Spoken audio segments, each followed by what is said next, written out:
नमस्कार, आप सभी का संवाददाता सम्मेलन में बहुत बहुत स्वागत है। समाज कल्याण विभाग का इस वर्ष का ये पहला प्रेस कॉन्फ्रेंस है और इसमें हम ये बताना चाहेंगे कि समाज कल्याण विभाग ऐसे लोगों का विभाग है जो समाज के सबसे नीचे पायदान में है, जिसकी शायद सरकार को सबसे ज्यादा जरूरत है। और हमारा विभाग ऐसे वृद्धजन, विधवा, विकलांग, ड्रग से जो है, जो भिक्षुक है, जो कुष्ठ रोगी है, एड्स पीड़ित है, इस तरह के जो लोग हैं उन्हीं के का ये विभाग है। और हमारा विभाग सतत प्रयासरत है कि ये जितनी भी सेवाएं उनको दी जाती है उनको पारदर्शी ढंग से मिल सके। ये बहुत ही बड़ा विभाग है और उनके जो हमारे जो स्टेक होल्डर्स हैं वो बहुत बड़े हैं, बड़ी संख्या में है।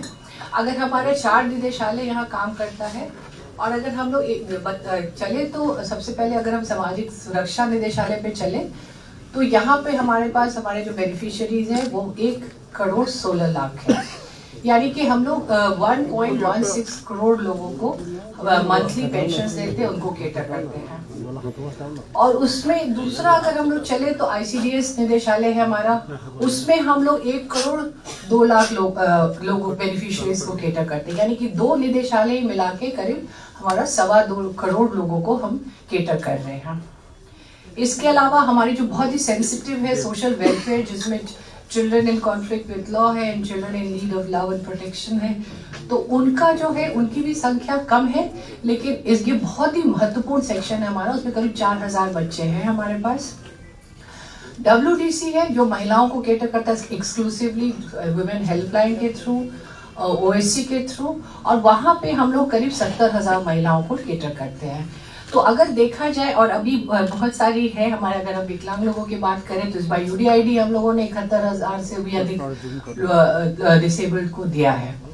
तो अगर हम देखें तो करीब 3.5 करोड़ के करीब हम लोग को जनता के लोगों को हम लोग रीच करते हैं इस विभाग के द्वारा। तो हमें लगता है कि ये बहुत ही इम्पोर्टेंट रिस्पॉन्सिबिलिटी है हमारे पास कि सभी को हम लोग किस तरह से ससमय सुविधा दे सके।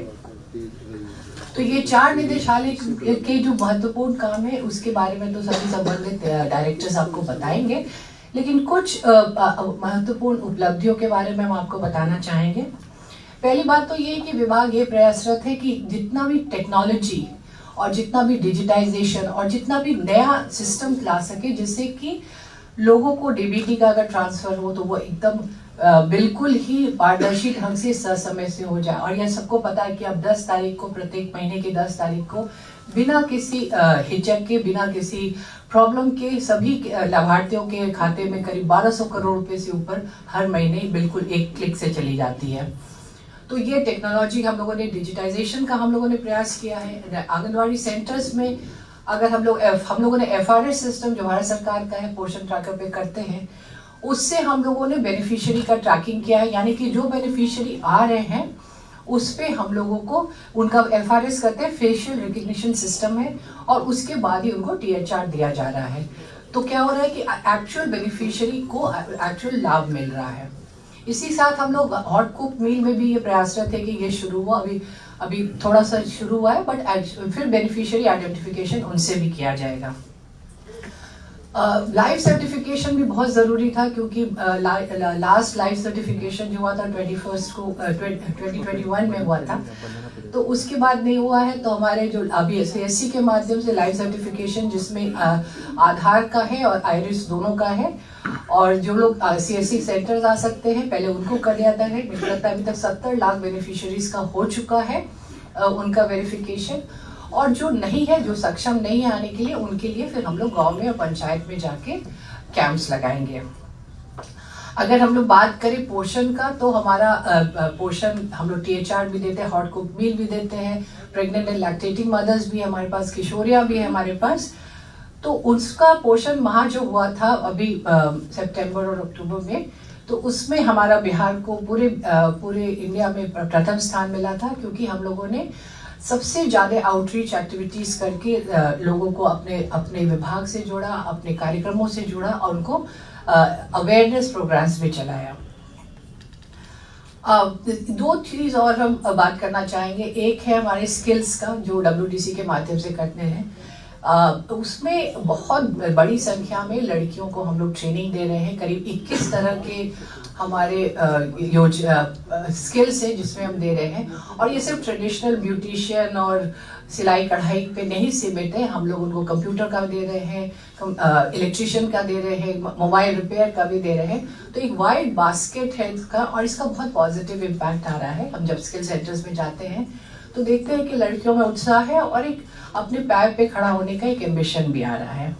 और फाइनली एक ऑब्जर्वेशन होम की बात, एक और भिक्षुकों के बारे में बात करना चाहेंगे कि ये जो हमारा एक कार्यक्रम चल रहा है सक्षम के अंदर, इस पे हम भिक्षुकों को न सिर्फ उनका सर्वेक्षण कराते हैं बल्कि उसको हम लोग एक प्रोड्यूसर ग्रुप्स बनाते हैं उनका। और आज जो आप लोगों को फोल्डर्स मिला है और ये जो आप लोगों को झोला मिला है जिसपे सारी चीजें, वो उन्हीं के द्वारा बनाया गया है। तो ये हमारे भिक्षुक के प्रोड्यूसर्स ग्रुप है जो कर रहे हैं। ये अभी तक 10 जगह पे चल रहा था, लेकिन इसको हम लोग बढ़ा के अब 14 जिला इसी वित्तीय वर्ष में हो जाएगा और अगले वित्तीय वर्ष में शेष 14 में भी हो जाएगा।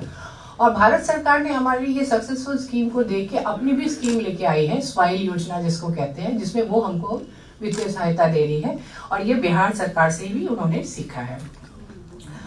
और दो है हमारा जिसपे अभी फोकस है हमारे आंगनवाड़ी सेंटर्स में। एक तो आप लोगों ने पोशाक का कल परसों ही मंत्री जी ने किया है, तो सभी बच्चों को पोशाक का जीविका की दीदियां बनाएगी। तो एक सिम्बायोटिक रिलेशनशिप हम लोगों ने बनाया है जीविका के साथ, ताकि बच्चों को मिल सके। इसके बारे में आप लोग जानते ही हैं। लेकिन एक जो हमारा इस बार स्पेशल फोकस है वो है प्री स्कूल एजुकेशन पे।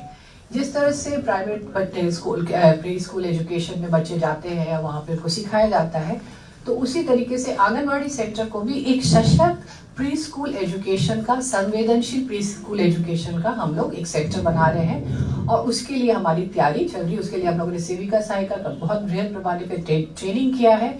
अब उनको किट दिया जाएगा और इससे एक बच्चों को एक शिक्षा मिल जाएगी, न सिर्फ पोषण मिलेगा पर शिक्षा भी मिलेगा। और फाइनली मेरा है ऑब्जर्वेशन होम्स के बारे में बताना चाहेंगे।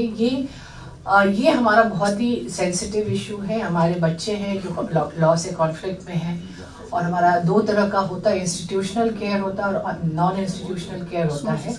दोनों में विभाग बहुत सेंसिटिव है। ये एडोलेसेंट बच्चे, छोटे बच्चे हैं, मानसिक रूप से कई बार वो सक्षम नहीं है, तो उनको हम लोग केटर करते हैं। और हमारा अभी आने वाले समय में यही प्रयास है कि सभी जिलों में, जैसा कि माननीय न्यायालयों के द्वारा भी बोला गया है, कि उनको भी सभी जिलों में इनके लिए एक रहने की व्यवस्था होनी चाहिए, ऑब्जर्वेशन होम्स होना चाहिए, उनका केयर का होना चाहिए। तो एक बहुत संक्षिप्त में मैंने अपने विभाग के इम्पोर्टेंट कार्य और अचीवमेंट्स के बारे में बताया है।